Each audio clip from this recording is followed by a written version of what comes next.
Welcome to my YouTube channel. आज के lecture में स्टार्ट करने जा रहे हैं क्लास 11th का चैप्टर 4 जिसका नाम है एनिमल किंगडम। तो इसके पहले वाले जितने भी चैप्टर्स थे उनको हमने वेल प्रॉपर तरीके से कंप्लीट कर लिया। तो इस चैप्टर का हम पहले कुछ बेसिक पढ़ेंगे, मतलब ये पढ़ेंगे कि इस चैप्टर में जितने भी फाइलम्स के बारे में डिस्कस किए गए हैं उनको किस बेस्ड पे क्लासीफाई किया गया है, क्योंकि जितने भी स्पीसीज की क्लासिफिकेशन की जाती है पहले उनके फीचर्स को दिया जाता है। तो पहले हम कुछ फीचर्स के बारे में स्टडी करेंगे, उसके बाद हम डिफरेंट फाइलम्स के बारे में भी स्टडी करेंगे। तो पहले हम बात करते हैं कुछ बेसिक क्लासिफिकेशन, मतलब कैसे स्पीसीज को क्लासिफाई किया गया था। ये एनिमल किंगडम भी तो R.H. विटेकर ने दिया था। तो R.H. विटेकर जब अपना क्लासिफिकेशन दे रहे थे तो उन्होंने अलग अलग फीचर दिया था, मतलब देखा था, अलग अलग फीचर लाए थे। हाँ, ये फीचर इनसे मैच कर रहे हैं, इस फीचर इनसे नहीं।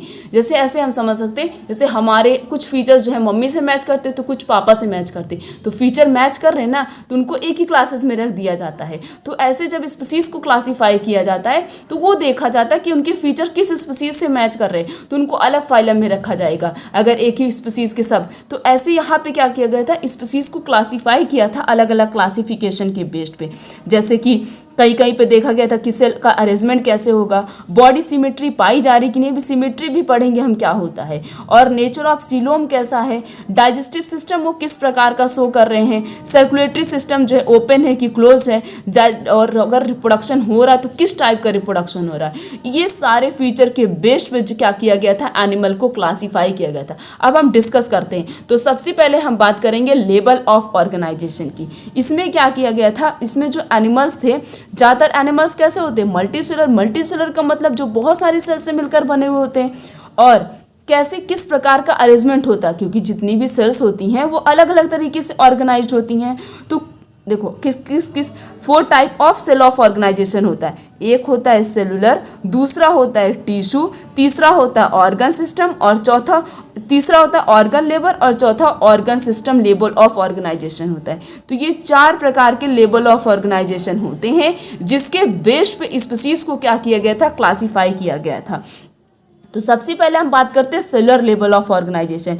तो जितनी भी कुछ स्पीसीज ऐसी होती हैं जिनकी सेल्स कैसी होती हैं, बहुत ही ज़्यादा लूजली अरेंज होती हैं। कैसी अरेंज होती हैं, लूजली अरेंज होती हैं। तो जैसे कि स्पॉन्ज की सेल वो बहुत ज़्यादा सॉफ्ट होता है, और इसकी सेल कैसी होती है, लूजली अरेंज होती हैं। तो अलग अलग स्पीसीज के अंदर अलग अलग प्रकार से क्या था, अरेंजमेंट था। तो स्पॉन्ज में सेलुलर लेवल ऑफ ऑर्गेनाइजेशन पाया जाता है। अब हम टिश्यू की बात करें तो टिश्यू क्या होता है, जो सेल्स होती हैं वो अरेंज होती हैं बहुत ही ज़्यादा कॉम्प्लिकेटिव फॉर्म में। जैसे सेल अलग परफॉर्म करती हैं एक ही प्रकार के फंक्शन, अरेंज होते हैं, मतलब कुछ स्पीसीज ऐसी होती है जिनकी सेल्स एक ही प्रकार के फंक्शन परफॉर्म करती हैं, तो उन्हें कहते हैं हम tissue level of organization. Example यहाँ पे एग्जाम्पल दिया गया है, जैसे सीलेंट्रेटा, इसमें क्या होता है, टिश्यू लेवल ऑफ ऑर्गेनाइजेशन। अब ऑर्गन लेवल ऑफ ऑर्गेनाइजेशन किस में होता है, प्लैटीहेल्मिन्थेस में होता है। तो इनकी जो ऑर्गन्स होते हैं वो अलग अलग तरीके से क्या होते हैं, अरेंज होते हैं। अब organ system level of organization किसके अंदर प्रेजेंट होता है, अब जैसे एनालिड्स में, ऑर्थोपोड्स में, मोलस्का में, इकाइनोडर्माटा में, कॉर्डेटा में, ये सब में क्या होता है, organ system level of organization बहुत ही कॉम्प्लिकेटिव फॉर्म में बहुत ही स्पेशल फिजियोलॉजिकल फंक्शन परफॉर्म करते हैं, जिनमें organ system level of organization क्या होता है, प्रेजेंट होता है। इस तरीके से स्पीसीज को क्या किया गया था, अलग अलग क्लासिफिकेशन के बेस्ड पे क्लासीफाई किया गया था। कुछ स्पीसीज के पास कंप्लीट डाइजेस्टिव सिस्टम होता है, तो कुछ स्पीसीज के पास इनकम्प्लीट डाइजेस्टिव सिस्टम प्रेजेंट होता है। अब कंप्लीट डाइजेस्टिव सिस्टम और इनकम्प्लीट डाइजेस्टिव सिस्टम क्या होता है, जैसे यहाँ पे देखा, digestive system in platyhelminthes has only a single opening to the outside of the body and serve as both mouth and anus and is called the incomplete. मतलब कुछ स्पीसीज ऐसी होती हैं जिनके अंदर एक से ज़्यादा ओपनिंग पाई जाती है, जैसे एक ही से वहीं से क्या होगा, एक से ज़्यादा ओपनिंग किसी के अंदर जो है एक ही ओपनिंग पाई जाती है, उसी से फूड भी इंटर करेगा और उसी से जो है वेस्ट मटेरियल भी बाहर निकलेगा। कुछ के पास क्या होती है, एक से ज़्यादा ओपनिंग पाई जाती है। तो जिसके पास एक से ज़्यादा, जैसे अगर हम ह्यूमन बींग की बात करें तो हम माउथ से फूड क्या करते हैं, इनटेक करते हैं, और एनस से एक्सक्रीटरी प्रोडक्ट क्या होता है, बॉडी से बाहर रिलीज होता है। तो यहाँ पे 2 ओपनिंग है, एक से क्या हो रहा है, फूड इंटर कर रहा है और दूसरे से क्या हो रहा है, वेस्ट प्रोडक्ट बाहर रिलीज हो रहा है। तो यहाँ पे दो ओपनिंग, मतलब हमारे अंदर कंप्लीट डाइजेस्टिव सिस्टम प्रेजेंट है। अब यहाँ पे जैसे प्लैटीहेल्मिन्थीज का एग्जांपल दें तो प्लैटीहेल्मिन्थीज में क्या होता है, एक सिंगल ओपनिंग पाई जाती है, बाहर की तरफ होती है, वो माउथ की तरह भी एक्ट करता है, एनस की तरह एक्ट करता है, मतलब उसी से फूड भी इंटर करता है और उसी से वेस्ट प्रोडक्ट भी क्या होता है, बाहर निकलता है। उसे कहते हैं हम इनकम्प्लीट डाइजेस्टिव सिस्टम। अब सर्कुलेटरी सिस्टम भी 2 टाइप्स के होते हैं, ओपन एंड क्लोज्ड। ओपन का मतलब होता है हार्ट जो है वो डायरेक्टली ब्लड को पंप करेगा, वो मतलब ऐसे ही पास हो जाएगा, मतलब जैसे ये हार्ट है, इसने ब्लड को पंप किया, पूरी बॉडी में ऐसे फ्लो करने लगेगा। और क्लोज्ड में क्या होता है, यहाँ पे जब हार्ट ब्लड पंप करता है तो यहीं से हार्ट से हमारी बहुत सारी वेसल्स, बहुत सारी कैपलरीज, आर्टरीज, वेन्स, ये सब अटैच होते हैं और इन्हीं से क्या होता है, ब्लड का फ्लो होता है। उसे कहते हैं closed type of circulatory system.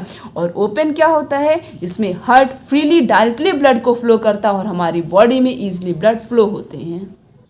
Next है सिमेट्री। सिमेट्री क्या होता है, सिमेट्री का मतलब होता है डिवीजन, सिंपल डिवीज़न। जैसे कुछ स्पीसीज होती हैं जिनकी बॉडी को हम 2 पार्ट में डिवाइड कर सकते हैं, तो कुछ स्पीसीज ऐसी होती हैं जिनकी बॉडी को हम 2 पार्ट में डिवाइड नहीं कर सकते हैं। तो सिमेट्री में तो अलग अलग स्पीसीज अलग अलग टाइप ऑफ सिमेट्री शो करते हैं। और सिमेट्री 3 टाइप्स के होते हैं, कौन कौन से, asymmetrical, radial symmetry and bilateral symmetry. Asymmetrical का मतलब जो एसिमेट्री शो करता है वो क्या होता है, स्पॉन्ज होता है। अब एग्जाम्पल बहुत कंपलसरी होता है क्योंकि नीट के पेपर में डेफिनेशन नहीं पूछी जाती, सिर्फ और सिर्फ एग्जाम्पल के बेस्ड पे क्वेश्चन पूछे जाते, तो एक एक एग्जाम्पल बहुत ही ज़्यादा इंपॉर्टेंट है। तो स्पॉन्ज क्या करते हैं, एसिमेट्री शो करते हैं, मतलब इनकी जो बॉडी होती है वो सेंटर से मतलब पास ही, मतलब सेंटर से पास करेंगे तब भी 2 पार्ट में डिवाइड होगी ही नहीं किसी भी कीमत में। जैसे कोई भी बॉडी है जिसका नाक इधर है तो कान इधर है, इसको हम 2 पार्ट में डिवाइड करें, जिसका नाक कान दोनों एक साइड से कुछ भी हो तो इनके हम 2 पार्ट में इनकी बॉडी को डिवाइड इजिली नहीं कर सकते हैं। तो यहाँ पे देखो लिखा है, जिस प्लेन को हम सेंटर से तो पास करेंगे बट वो 2 इक्वल पार्ट में डिवाइड नहीं होते हैं, उन्हें कहते हैं हम एसिमेट्रिकल। और एसिमेट्री कौन शो करता है, स्पॉन्ज शो करते हैं।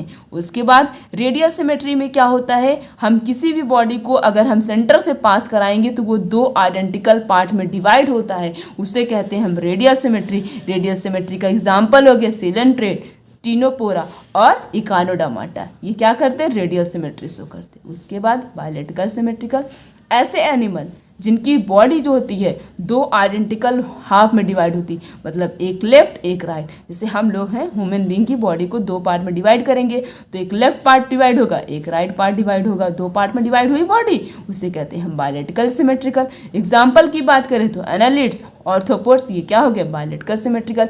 एसिमेट्री में क्या होता है, एसिमेट्री का मतलब होता है अगर हम सेंटर से प्लेन को पास करा रहे हैं वो 2 पार्ट में डिवाइड नहीं होता, example is sponge. Radial symmetry में क्या होता है, हम सेंटर से लाइन को पास कराएंगे और 2 आइडेंटिकल पार्ट में डिवाइड होता है, उसे कहते हैं रेडियल सिमेट्री। बायलैटरल सिमेट्रिकल का मतलब होता है हम सेंटर से कोई भी लाइन पास करा रहे हैं वो 2 आइडेंटिकल लेफ्ट और राइट पार्ट में डिवाइड होता, उसे कहते हैं बायलैटरल सिमेट्रिकल। एसिमेट्री का एग्जांपल हो गया स्पॉन्ज, रेडियल सिमेट्री का क्या एग्जांपल हो गया, सिलेंट्रेट, टिनोपोर्स और इकानोडर्माटा। और बायलैटरल सिमेट्रिकल का एग्जांपल हो गया एनालिड्स, ऑर्थ्रोपोड्स, ये सब किसके होते हैं, बायलैटरल सिमेट्रिकल। एग्जांपल बहुत ही ज़्यादा इंपॉर्टेंट है। उसके बाद डिप्लोब्लास्टिक और ट्रिप्लोब्लास्टिक के बेस पे भी स्पीसीज को क्लासीफाई किया गया था। तो कुछ स्पीसीज डिप्लोब्लास्टिक होती तो कुछ ट्रिप्लोब्लास्टिक होती। डिप्लोब्लास्टिक का मतलब ऐसे एनिमल जिनकी सेल जो होती वो अरेंज होती हैं 2 एम्ब्रियोनिक लेयर में, एक होता है एक्सटर्नल, एक होता है internal. External is known as ectoderm and internal is known as endoderm. External को क्या बोलते हैं, इक्टोडर्म बोलते हैं, इंटरनल को एंडोडर्म बोला जाता है, उसे कहते हैं डिप्लो। देखो यहाँ पे डिप्लो, डाई का मतलब 2। तो ऐसी स्पीसीज, ऐसे एनिमल्स जिनकी एम्ब्रियोनिक लेयर जो होती है वो 2 लेयर का फॉर्मेशन करती हैं। पहली लेयर होती है इक्टो का मतलब क्या हो गया, एक्सटर्नल, इंडो का मतलब अंदर, इंडो का मतलब इनसाइड, तो बाहर वाली लेयर क्या हो गई, इक्टोडर्म हो गई, इनर लेयर क्या हो गई, इंडोडर्म हो गई। तो ऐसे एनिमल्स जिनकी सेल्स में जो एम्ब्रियोनिक लेयर होती है वो 2 तरीके से अरेंज होती है, मतलब एक्सटर्नल को हम इक्टोडर्म कहते हैं, इंटरनल को इंडोडर्म कहते हैं, उसे बोला जाता है डिप्लोब्लास्टिक। Example is coelenterate. और ऐसे एनिमल्स, कुछ स्पीसीज ऐसी होती हैं जिनके इसी इक्टोडर्म और एंडोडर्म के बीच में एक नई लेयर पाई जाती है, उस लेयर को बोला जाता है मेसोडर्म, उसे कहते हैं ट्रिप्लोब्लास्टिक। डिप्लो का मतलब दो लेयर कौन सी होगी, इक्टोडर्म और endoderm. Ectoderm is external layer, endoderm is internal layer. This type of animal is known as diploblastic animals. Example is coelenterate. और ऐसे एनिमल जिनके पास इसी इक्टोडर्म और एंडोडर्म के बीच में एक और लेयर पाई जाती है जिसे हम मीजोगिला बोल सकते हैं या फिर मेसोडर्म बोल सकते हैं, उसे बोला जाता है ट्रिप्लोब्लास्टिक। ऐसे एनिमल जिनकी एम्ब्रियोनिक डेवलपमेंट 3 जर्म लेयर पाई जाती है, मेसोडर्म, इक्टोडर्म, एंडोडर्म के बीच में, उसे कहते हैं ट्रिप्लोब्लास्टिक एनिमल। कहाँ से एग्जाम्पल होगा, प्लैटीहेल्मिन्थेस से क्या होगा, कॉर्डेटा, उसे क्या बोलेंगे हम, ट्रिप्लोब्लास्टिक एनिमल्स। उसके बाद सीलोम के बेस्ड पे कैसे स्पीसीज को क्लासीफाई किया गया था। सीलोम का मतलब होता है प्रेजेंस और absence of cavity between the body wall and gut wall is very important. मतलब कुछ स्पीसीज ऐसी होती हैं जिनकी बॉडी वॉल और गट वॉल में कैविटी पाई जाती है तो कुछ में नहीं पाई जाती, उसके बेस्ड पे स्पीसीज को क्लासीफाई किया जाता है। तो सीलोम 3 प्रकार के होते हैं, कौन कौन से, सीलोमेट, सीडोसीलोमेट्स और एसीलोमेट। सीलोमेट्स क्या होते हैं, the body cavity which is lined by mesoderm, ऐसी बॉडी कैविटी जो कि मेसोडर्म की लाइनिंग से बना हुआ होता है उसे हम सीलोम कहते हैं। मतलब ऐसे एनिमल को हम सीलोमेट्स बोल सकते हैं। सिंपल है, सीलोमेट्स का मतलब होता है बॉडी कैविटी जब मेसोडर्म की लाइनिंग से बनी हुई होगी, मेसोडर्म की लाइनिंग पाई जाएगी बॉडी कैविटी में, उसे कहते हैं हम सीलोमेट। एग्जाम्पल एनालिड्स, मोलस्का और ऑर्थोपोड और इकानोडार्माटा, हेमिकॉर्डेटा और कॉर्डेटा। क्या होता है सीलोमेट, सीलोमेट का मतलब body cavity is lined by the mesoderm. Simple, body cavity किससे लाइंड है, मेसोडर्म की लाइनिंग से बनी, उसे कहते हैं हम coelomates. Example annelids, mollusca, arthropods, echinodermata, hemichordata, chordata. और सीडोसीलोमेट्स क्या होता है, यहाँ पे पी साइलेंट होता है, तो सीडोसीलोमेट्स क्या होते हैं, इन सब एनिमल, कुछ एनिमल में बॉडी कैविटी नहीं लाइंड होती मेसोडर्म में, अगर लाइनिंग भी होती तो स्कैटर्ड पाउच में पाई जाती, मतलब हल्की हल्की सी होती, पता ही नहीं चलती। तो सिंपल याद कर दो, सीडोसीलोमेट्स का मतलब होता है body cavity is not lined by the mesoderm is known as pseudocoelomates. Example is aschelminthes, very simple. और लास्ट में बचा क्या, एसीलोमेट्स। एसीलोमेट्स का मतलब होता है ऐसे एनिमल जिनके पास बॉडी कैविटी पाई ही नहीं जाएगी, एब्सेंट होगी, उन्हें कहते हैं हम एसीलोमेट्स। Example is platyhelminthes. तो सीलोमेट्स क्या हुआ बच्चों, सीलोमेट्स का मतलब होता है body cavity is lined by the mesoderm is known as coelomate. Example in annelids, mollusca and arthropod, echinodermata, hemichordata and chordata. Next is pseudocoelomates क्या होता है, body cavity which is not lined by the mesoderm is known as coelomates. Example is aschelminthes. Body cavity is absent is known as acoelomates. Example is platyhelminthes. तो इस तरीके से coelom के based में भी स्पीसीज को क्लासीफाई किया गया था। उसके बाद सेगमेंटेशन और नोटोकॉर्ड के बेस्ड में भी स्पीसीज को क्लासीफाई किया। जैसे सबने देखा होगा, कुछ स्पीसीज को देखा होगा जिसकी बॉडी में लाइनिंग पाई जाती, तो कुछ स्पीसीज की बॉडी में लाइनिंग नहीं पाई जाती है। अब ये सेगमेंटेशन क्या होता है, तो ऐसी स्पीसीज जिनकी एक्सटर्नल सरफेस पे और इंटरनल सरफेस जो है कुछ ऐसी लाइनिंग पाई जाती हो, उन्हें कहते हैं हम सेगमेंटेशन। मतलब उस प्रॉपर्टी को बोला जाता है मेटामेरिज्म। एग्जाम्पल की बात करें तो यहाँ पे एग्जाम्पल हो गया अर्थवर्म। अर्थवर्म की बॉडी पे क्या पाई जाती है, कुछ लाइनिंग पाई जाती है, उस प्रॉपर्टी को बोलते हैं मेटामेरिज्म। उसके बाद नोटोकॉर्ड के बेस्ड में भी स्पीसीज को क्लासीफाई किया गया था। नोटोकॉर्ड क्या होता है, ये मेसोडर्मली डिराइव्ड ऑर्गन है, रॉड लाइक स्ट्रक्चर होता है जो फॉर्म होता है ड्यूरिंग द डॉर्सल साइड में, ड्यूरिंग द एम्ब्रियोनिक डेवलपमेंट के समय फॉर्म होता है कुछ एनिमल्स में। ऐसे एनिमल्स जिनके पास नोटोकॉर्ड पाया जाता है उसे कहते हैं कॉर्डेट्स, और ऐसे एनिमल जिनके पास नोटोकॉर्ड नहीं पाया था उसे कहते हैं नॉन कॉर्डेट।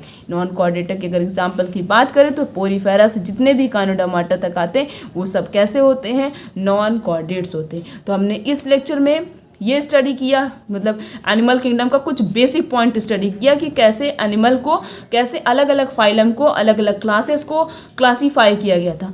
आने वाले लेक्चर में हम अलग अलग फाइलम के बारे में स्टडी करेंगे और साथ साथ में हम इसके बारे में भी डिस्कस करेंगे नीट में क्वेश्चन कैसे पूछे जाते हैं। तो आज के लेक्चर यहीं तक, थैंक यू।